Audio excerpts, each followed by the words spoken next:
Good afternoon, everyone. Welcome to lucky number 13 of our Chris and Brick Business Edition.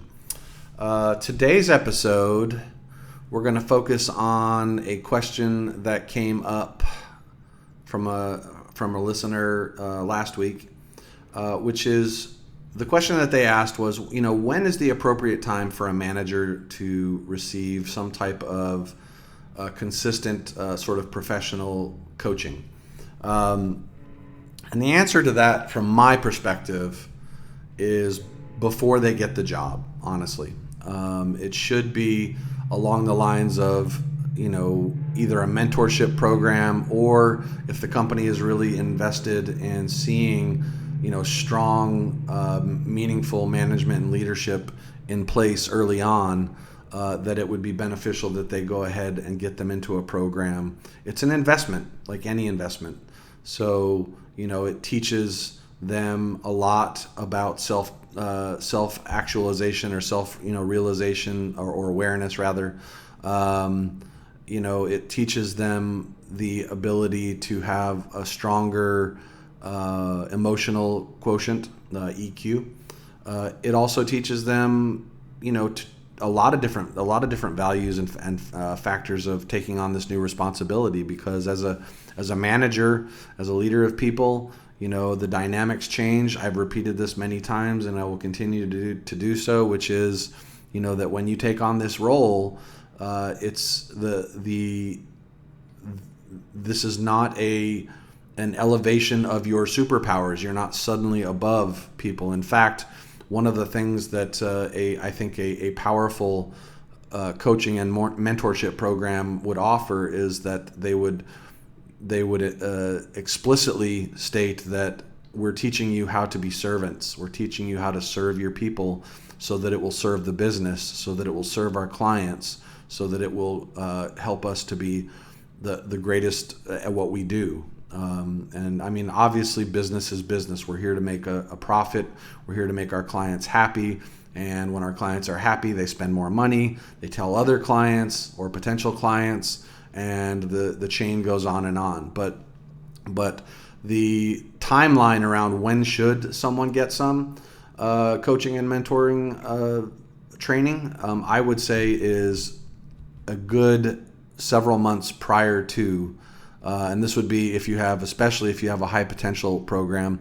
If you don't have a high potential program, you can still identify individuals, and as I'm sure most companies do. I know that at all the ones I've been at, we have identified high potential individuals and started having those discussions with them to make sure, number one, that it's an area that they're actually interested in, and then number two, to prepare them for the switch, because it's a trauma. I mean, it can literally be a trauma to go from I'm used to turning in my work every day to now I'm being questioned as to why my team's work isn't all complete like it should be, and why are there errors here, and why wasn't this handled this way over there, and so on and so forth. So it's a very different dynamic when you step into those roles, and I think it's really, really important that you get some type of overview / guidance from someone who has that experience, who has that perspective and understanding, and can say to you, "Hey, look, you're about to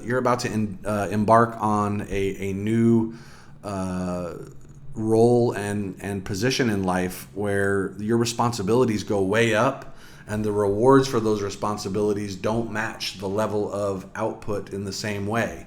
I know that everybody that I talk to that are non-managers, they often assume that managers just sit around and tell employees what to do, and then they secretly behind the scenes reap these giant bonuses and all of these things. And that's not true. I mean, there are some scenarios where if an entire team really does outperform what they were supposed to do in an organization, a manager will certainly make a bonus compensation, and many times so will those members of the team. But I don't want to overplay that and make it sound like we're all just sitting around rolling in cash, because that's not true. I mean, we're all still working our butts off, or we should be. Granted, there's an exception to every rule, but as a whole, managers are really tasked with being available whenever and wherever I know that any job I've ever had, there's no time clock. I may have to start at 4 a.m. I may have to start at 8 a.m. and I may not get to end until 9 or 10 p.m. Now, thankfully, those scenarios are a lot less frequent these days, but there have been times in the past where that's been the norm. I mean, you wake up, you're at the office. I actually remember one of the first managerial jobs I ever received. The very first directive I got from my boss's boss was, I expect to see you here before all of your employees, and I expect to see you here after they've all gone home. And for me, the way that I interpreted that was there must be a very beneficial psychological value to that. And at first it made sense. And then over time I realized it's trying to give the illusion that we're busier than we are, and it's not necessary. It doesn't mean that you should also come in after your team and leave before your team. It just means that, you should be realistic. I mean, nobody on the team ever looks at somebody these days anyway that I've noticed. I've had team members who've seen that with me, and they've said, I don't see you as somebody that's working super hard. I see somebody that's working themselves to death. And so I've had employees come up and say, you should really take some time off. And that's not really what we're going for here. What we're going for is to try and give them a sense that we're there for them at all times. Well, I can also be there for them when I'm on my way home. I have a phone. When I'm at home, I have phone. I have FaceTime. I have my laptop with me. So it's not like we're ever really more than a couple of buttons away. So the old mentality of be there and be seen there before and after the people that you're working with is kind of becoming stale, or it has become stale for quite some time. And I think now it's just be available as needed, and don't feel like it requires boots on the ground every single time. What it really requires is just a commitment. And that's another aspect of the coaching and mentoring, aspect that I would say is something that if I had known, 20 years ago, I probably wouldn't have as many gray hairs up in here, because I used to think that I had to be here all the time, and I would come in exhausted and I would leave exhausted, and I'd go home and I'd go to bed and I'd start it all over again.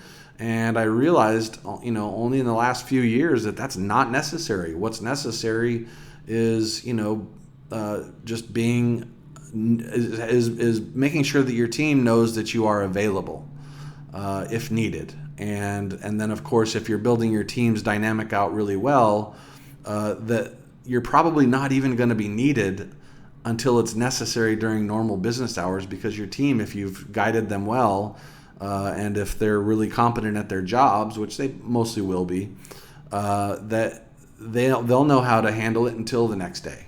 And that to me is a sign of a really good team. So in any case, just wanted to put that out there to say that, when is the best time? Give it to them before they're going to take on the job. Give them that mentorship. Give them that coaching guidance before you start. And then before you start handing them the responsibility, and then allow them the opportunity to absorb that and step into the role already with a little bit of extra polish that they might not have had had you just gone ahead and made the announcement that they're promoted, and now they got to figure their way through it. So thanks everyone for listening to my perspective. Again, it's not comprehensive. This is my version of it.